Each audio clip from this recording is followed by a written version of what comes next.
Hello guys, আসসালামু আলাইকুম। আপনারা সবাই কেমন আছেন? আলহামদুলিল্লাহ আমরা অনেক ভালো আছি। তো আমি আজকে রান্না করব হচ্ছে কি খিচুড়ি। তো দেখেন কিভাবে আমি আজকে খিচুড়ি রান্না করি। হচ্ছে কি আমি একটা বাটির মধ্যে পরিমাণ মতো চাল নিয়ে নিয়েছি, তারপর দিয়ে দিব 4 রকমের ডাল, 5টা দিয়ে দিলাম হচ্ছে কি মুগ ডাল, তারপর দিয়ে দিব খেসারির ডাল, তারপর দিয়ে দিব হচ্ছে কি চনার ডাল, তারপর দিয়ে দিব হচ্ছে কি মসুর ডাল। তো আমি এরকম করতে করতে সবগুলো দিয়ে দিব। তো 4 রকমের ডাল আমি এখানে দিয়ে দিলাম। তো দেখতেছেন আমি 4 রকমের ডাল দিয়ে এবার আমি হচ্ছে কি এগুলো কিছু একটু অল্প পরিমাণ পানি দিয়ে দিব। তো পানি দিয়ে হচ্ছে কি আমি কিছুক্ষণ এগুলো ভিজিয়ে রাখবো।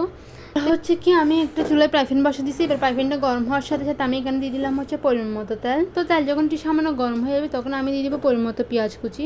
তো দেখতেছেন আমি এখানে পরিমাণ মতো পেঁয়াজ কুচি দেওয়ার পর আমি একটু পেঁয়াজগুলো ভালো করে নেড়েচেড়ে ভালোভাবে কিছুক্ষণ সময় জন্য এগুলো ভেজে নিচ্ছি। তো পেঁয়াজগুলো আমি কিছুক্ষণ সময় ধরে ভালো করে হালকা করে নেড়েচেড়ে নিচ্ছি যাতে পেঁয়াজগুলো একটু হালকা ভাজা ভাজা হয়ে আসে। তো এগুলো ভাজানোর পাশাপাশি তারপর আমি দিয়ে দিব যে 2-3 তেজপাতা, 2-3 এলাচ, 2 দারচিনি, 2 লঙ্কা। তো সবগুলো দিয়ে দিলাম। দেওয়ার পরগুলো আমি একটু ভালো করে নেড়েচেড়ে ভালোভাবে একটু ভেজে নিলাম। তারপরগুলো ভাজার সাথে সাথে তারপর আমি এখানে দিয়ে দেবো স্বাদ মতো 1 টেবিল চামচ লবণ। তারপর দিয়ে দিব সবগুলো মশলা। আমি বলতেছি আমি এখানে কী মশলা দিচ্ছি। প্রথমে দিয়ে দিলাম হচ্ছে কি 1 টেবিল চামচ হলুদের গুঁড়ো, তারপর দিয়ে দিব 2 টেবিল চামচ মরিচের গুঁড়ো, 1 টেবিল চামচ ধনিয়ার গুঁড়ো, তারপর দিয়ে দিব হচ্ছে কি 1 টেবিল চামচ জিরার গুঁড়ো। তো বলতে গেলে আমি এখানে সবগুলো মশলা দিয়ে দিচ্ছি। সবগুলো মশলা দেওয়ার পর আমি একদম ভালো করে নেড়েচেড়ে ভালোভাবে আমি কিছুক্ষণ সময়ের জন্য একটু মশলাগুলো ভালো করে কষিয়ে নিব। তো দেখতেছেন মশলাগুলো ভালো করে নেড়েচেড়ে নিচ্ছি যাতে মশলাগুলো ভালোভাবে কষানো হয়ে আসে। তো আমি একটু অল্প পরিমাণ পানি দেবো যাতে মশলাগুলো পুড়ে যায় আর মশলার গানটা যাতে চলে যায় না। অল্প পরিমাণ পানি দিয়ে আমি মশলাগুলো ভালো করে নেড়েচেড়ে ভালোভাবে কিছুক্ষণ সময়ের জন্য কষিয়ে নিব। তারপর আমি এখানে দিয়ে দেবো 1 টেবিল চামচ আদা বাটা, 1 টেবিল চামচ রসুন বাটা। তো 1 টেবিল চামচ আদা রসুন বাটা দেওয়ার পর আমি হচ্ছে একটু ভালো করে নেড়েচেড়ে নিচ্ছি যাতে এগুলো ভালোভাবে কষানো হয়ে আসে।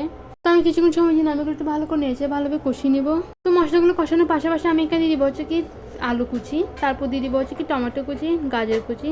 তো আমি দিয়ে দিলাম আলু আর গাজর কুচি একসাথে। তো দেওয়ার পর আমি এগুলো হচ্ছে ভালো করে নেড়েচেড়ে নেব। তারপর পেঁয়াজের কলি। তো পেঁয়াজের কলি দেওয়ার পর এবার হচ্ছে গাজর আলু পেঁয়াজের কলিগুলো আমি নেড়েচেড়ে ভালোভাবে এগুলো একটু ভালো করে সিদ্ধ করে নেব। তো দেখতেছেন আমি এগুলো ভালো করে নেড়েচেড়ে নিচ্ছি যাতে এগুলো ভালোভাবে সিদ্ধ হয়ে আসে। তো আমি একদম ভালো করে নেড়েচেড়ে নিচ্ছি। এবার ঢাকনা দিয়ে কিছুক্ষণ জন্য ডেকে রাখবো। ঢাকনা উঠিয়ে আমি আর একটু ভালো করে নেড়েচেড়ে নেব। তো দেখতেছেন এবার হচ্ছে ঢাকনা উঠিয়ে নিব। ঢাকনা উঠিয়ে একটু আর একটু ভালো করে নেড়েচেড়ে নেব। তো ভালো করে নেড়েচেড়ে যখন একটু ভালো সিদ্ধ হয়ে যাবে তখন আমি দিয়ে দেবো হচ্ছে কি চাল ডালগুলা। তো এবার একটু আমি ভালো করে নেড়েচেড়ে ভালো কিছুক্ষণ সময় জন্য আমি কষিয়ে নিব।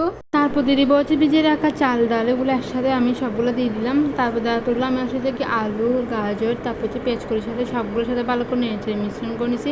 তারপর দিয়ে দিব হচ্ছে আমি পরিমাণ মতো পানি দেওয়ার পর একটু ভালো করে নেড়েচেড়ে নিছি। এবার কিছুক্ষণ সময় যদি ঢাকনা দিয়ে ডেকে রাখবো, কিছুক্ষণ পর ঢাকনা উঠিয়ে আমি আর একটু ভালো করে নেড়েচেড়ে নেব। তো আমি আপনাদেরকে একটু পর সবগুলো ক্লিক দেখাচ্ছি। এবার দিয়ে দিব টমেটো কুচি দেওয়ার পর হচ্ছে আমি আর একটু ভালো করে নেড়েচেড়ে নিছি। এবার ভালো করে নেড়েচেড়ে নেওয়ার পর আমি আরও কিছুক্ষণ সময় জন্য ঢাকনা দিয়ে রাখছি। এবার ঢাকনা দিয়ে উঠিয়ে আমি আর একটু ভালো করে নেড়েচেড়ে নিছি। এবার হচ্ছে আমি আপনাকে দেখাচ্ছি কিছুক্ষণ পর আমি আবারও ভালো করে নেড়েচেড়ে নেব। তারপর দিয়ে দিলাম হচ্ছে 5-6টা কাঁচামরিচ দেওয়ার পর হচ্ছে আমি আর একটু ভালো করে হালকা হালকা করে নেড়েচেড়ে নিছি। এভাবে কিছুক্ষণ চুলার মধ্যে রেখে দিব। তারপর আস্তে আস্তে আমার খিচুড়ি রান্নাটা কমপ্লিট হয়ে যাবে। আপনারা কিন্তু অবশ্যই পুরো ভিডিওটা দেখবেন। এবার আমি এখানে দিয়ে দিলাম 2 টেবিল চামচ মতো ঘি। এবার ঘি দেওয়ার পর আমি এগুলো ভাতের সাথে ভালো করে নেড়েচেড়ে ভালোভাবে একদম মিশ্রণ করে নিলাম। তো দেখতেছেন একদম ভালো করে নেড়েচেড়ে ভালোভাবে মিশ্রণ করে নিয়েছি। ঘিগুলো ভাতের সাথে নেড়েচেড়ে নিলাম। এবার ঢাকনা দিয়ে রেখে রাখছি। ঢাকনা উঠিয়ে আমি আর কিছুক্ষণ পর রেখে দিয়েছি। তারপর আস্তে আমার রান্নাটা কমপ্লিট হয়ে আসে। এবার চুলার আঁচটা বন্ধ করে দিয়ে আমার রান্নাটা এখানে সবাই ভালো থাকবে। আল্লাহ হাফেজ।